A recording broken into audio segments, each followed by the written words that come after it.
Julip, bentar dulu ya. Kenapa lagi? Mampir counter bentar, beli paketan. Ada aja si Culap.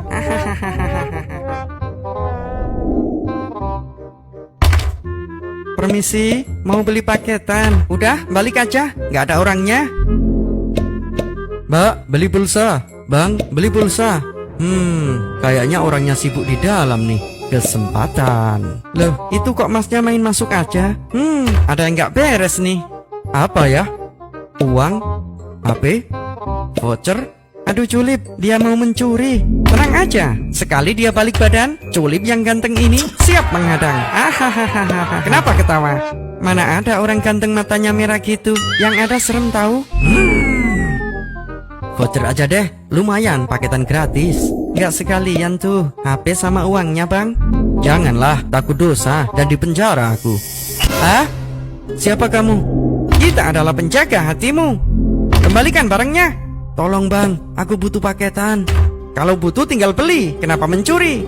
Sekali ini aja bang, cuma voucher internet 1 GB aja kok. Aku janji deh besok gak akan mencuri lagi.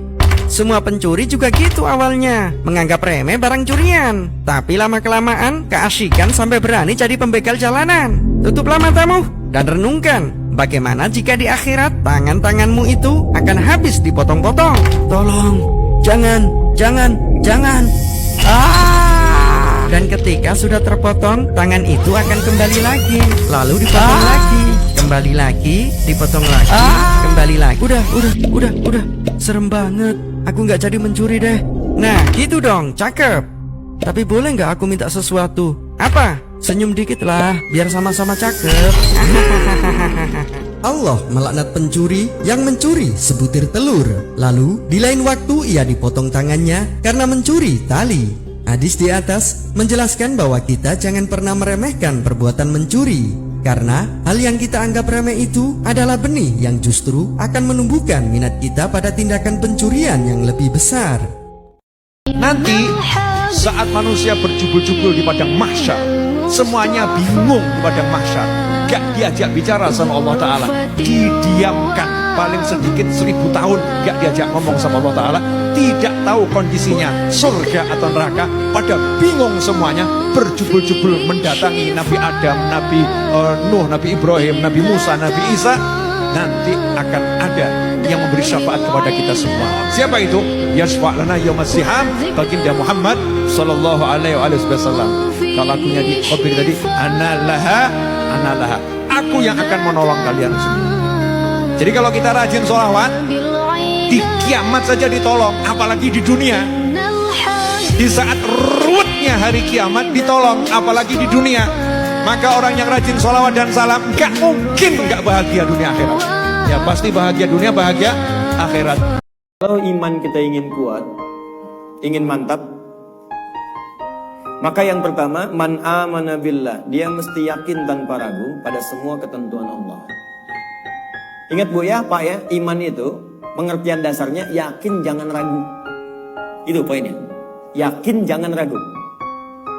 Semua yang yakin-yakin itu sudah pasti amalan hati, Pak. Sudah pasti hati itu.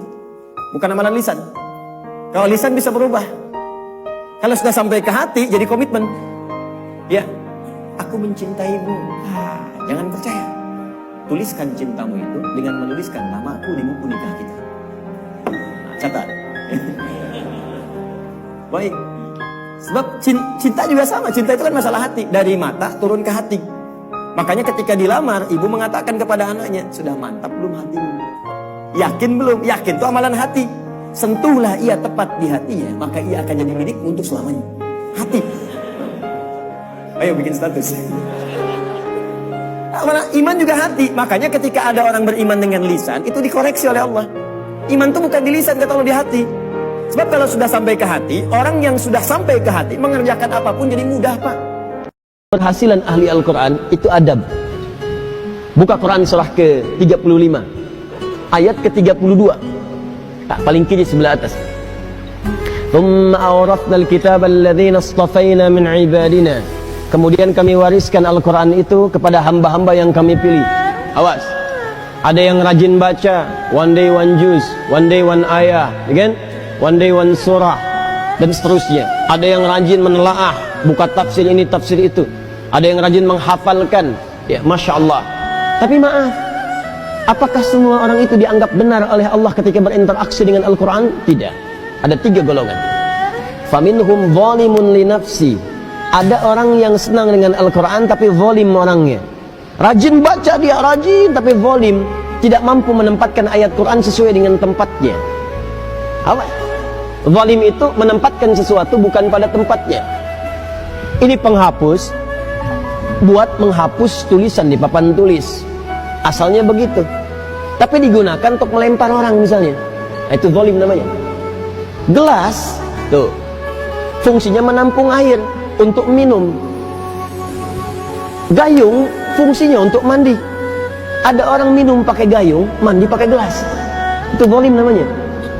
Ada orang sering ngaji, baca qul huwallahu ahad, katakan hanya Allah yang esa, hafal ayatnya, tahu maknanya, tapi tidak menempatkan ayat sesuai dengan tempatnya. Dia katakan di lisannya semua agama sama. Dibin, celaka orang-orang yang dusta, hafal ayatnya, sering baca, tahu artinya, tapi dia berdusta. Itu zalim namanya. Jadi ayat-ayat itu tidak dipraktikkan dalam perilaku hidup, adab tidak ada. Wa minhum muqtasid, ada golongan kedua, meninggalkan sifat yang pertama, naik tingkat, tapi belum ada nilai kebaikan pada dirinya, hanya untuk dirinya saja. Muqtasid itu paket hemat. Jadi ahli Quran, kalau perilakunya nampak kegiatan sehari-hari, sering mojok di masjid misalnya, atau dekat tiang-tiang nyandar, baca ngulang-ngulang hafalan. Tapi kalau diminta, Mas bisa ngimamin, yang lain saja. Nah, itu paket hemat kata Quran. Hemat untuk dirinya, belum bisa diberikan pada yang lain.